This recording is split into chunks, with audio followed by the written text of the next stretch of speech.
ಏನೋ ಇದರ ಸೂತ್ರಧಾರ, ಅದನ್ನು ಡೈರೆಕ್ಟ್ರು, ಅದು ಇದು ಏನು ಡೈರೆಕ್ಟ್ರ್ ಹೇಳಿದ್ರಾ ರೇಪ್ ಮಾಡುವಂತ, ಇನ್ನೊಬ್ರು ಹೇಳಿದ್ರ ರೇಪ್ ಮಾಡುವಂತ?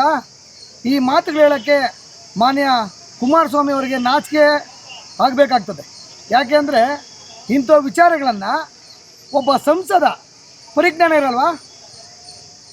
ಹಾಂ, ಈ ಪೆಂಡ್ರೈ ಮಾಡಿದ್ದು ಭಾಳ ಅಪರಾಧ. ಅದನ್ನು ಯಾರೋ ಹಂಚಿದ್ರು ಅಂದರೆ ಅವರೇ ಅಪರಾಧ ಮಾಡಬೇಕು, ಈ ರಾಜ್ಯದಲ್ಲಿ ಅವ್ರದ್ದೇ ಅಪರಾಧ ಅನ್ನೋ ಥರ ಬಿಂಬಿಸ್ತಾ ಇದ್ರಲ್ಲ. ತಮ್ಮ ಅಣ್ಣನ ಮಗನ್ನ ಫಸ್ಟು ಈ ಕೂಡಲೇ SITಗೆ ನೀವು ಹಾಜರುಪಡಿಸಿ. ಬೇರೆಯವ್ರಿಗೆಲ್ಲ ಹೇಳ್ತೀವಲ್ಲ ನಾವು ದೇಶದ್ರೋಹಿಗಳು ಅಂತ, ಇದು ಒಂಥರ ಹೆಣ್ಣು ಮಕ್ಕಳ ಮೇಲೆ ಮಾಡಿದಂಥ ದೇಶದ್ರೋಹದ ಕೆಲಸ. ಇದು ನಿಜಕ್ಕೂ ಈ ದೇಶದ ಚರಿತ್ರೆಯಲ್ಲಿ ಒಂದು ಕೆಟ್ಟ ಅಧ್ಯಾಯ ಅಂತ ಹೇಳೋದಕ್ಕೆ ಇಷ್ಟಪಡ್ತೀನಿ. ಕಾನೂನಿಗೆ ಎಲ್ಲರೂ ಗೌರವ ಕೊಡಬೇಕು.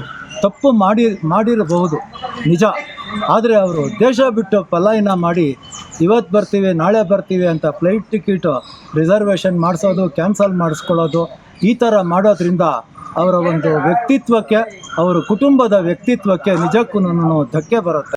ಅವ್ರು ಎಷ್ಟೋ ದೊಡ್ಡವ್ರು ಅದಾರಂದ್ರೂ ಅವ್ರಿಗೊಂದು ಇದು ಕೊಡಬೇಕು, ಶಿಕ್ಷೆ ಕೊಡಲೇಬೇಕು. ಯಾಕಂದ್ರೆ ಹೆಣ್ಮಕ್ಳಿಗೆ ಒಂದು ಇದಿಲ್ಲ, ಹೆಂಗೆ ಅಡ್ಡಾಡ್ಬೇಕನ್ನೋ ಧೈರ್ಯನೇ ಬರೋವಲ್ಲ. ಇದನ್ನೆಲ್ಲ ನೋಡಿ ನಮ್ಮ ಮಕ್ಕಳನ್ನ ಹೊರಗೆ ಬಿಡಕ್ಕೆ ಭಾಳ ಹೆದರಿಕೆ ಬರತೈತೆ ನಮಗೆ. ಎಲ್ಲಿ ದೊಡ್ಡ ಕುಟುಂಬದವ್ರು ಹಂಗೆ ಮಾಡಾತ್ತಾರ. ಈಗ ಸಣ್ಣವ್ರು ಇವ್ರು ಎದ್ದು ನಿಂತು ಬಿಟ್ರಲ್ಲ, ಅವ್ರಿಗೆಲ್ಲ ನೋಡಿ ಸಣ್ಣ ಮಕ್ಕಳು ನಿನ್ನೆ ನೋಡಿದ್ರಲ್ಲ ಅಂಜಲಿ ಅವ್ರಿಗೆ, ಅವನಿಗೆ ಹೆಂಗೆ ಮಾಡಿದಲ್ಲ ಮಕ್ಕಳಿಗೆ. ಹೆದರಿಕೆ ಬರತೈತಿ. ಒಂದು ಏನಾರ ನಮಗೆ ಇದು ಮಾಡಿರಿ, ಹೆಣ್ಮಕ್ಳಿಗೆ ರಕ್ಷಣೆ ಕೊಡ್ರಿ ಅಂತ ನಾವು ಕೇಳ್ಕೊತೀವಿ. ಸಾಮಾನ್ಯ ಒಂದು ವಿಷಯ ಅಲ್ಲ. 2,000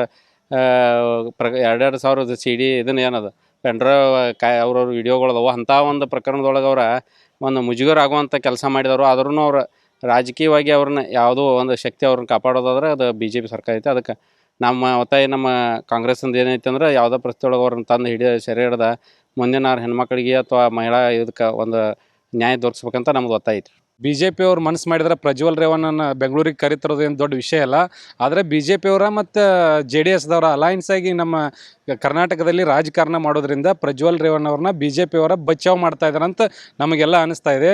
ಮತ್ತು ಆದಷ್ಟು ಬೇಗ BJP ಅವರು ಇದರಲ್ಲಿ ರಾಜಕೀಯ ಮಾಡೋದು ಬಿಟ್ಟು ನಮ್ಮ ಕರ್ನಾಟಕದ ಮಹಿಳೆಯರಿಗೆ ಹಾಗೂ ದೇಶಾದ್ಯಂತ ಎಲ್ಲ ಮಹಿಳೆಯರಿಗೆ ನ್ಯಾಯ ಸಿಗಬೇಕಾದ್ರೆ ಪ್ರಜ್ವಲ್ ರೇವಣ್ಣವ್ರನ್ನ ರಾಜ್ಯ ಸರ್ಕಾರಕ್ಕೆ ಒಪ್ಪಿಸಿ ಅವ್ರನ್ನ ಅರೆಸ್ಟ್ ಮಾಡಬೇಕು. ಮತ್ತು ಅದೇ ರೀತಿ ಅವ್ರೇನು ಒಂದು ವೇಳೆ ಸಂಸದರಾಗಿ ಗೆದ್ರೂ ಕೂಡ ಅವ್ರ ಸಂಸದ ಸ್ಥಾನವನ್ನು ರದ್ದು ಮಾಡಿದರೆ ಮಾತ್ರ ನಮ್ಮ ಮಹಿಳೆಯರಿಗೆ ಒಂದು ನ್ಯಾಯ ಸಿಕ್ಕಂಗೆ ಆಗ್ತೈತಿ ಅಂತ ಹೇಳಕ್ಕೆ ಇಷ್ಟಪಡ್ತೀನಿ.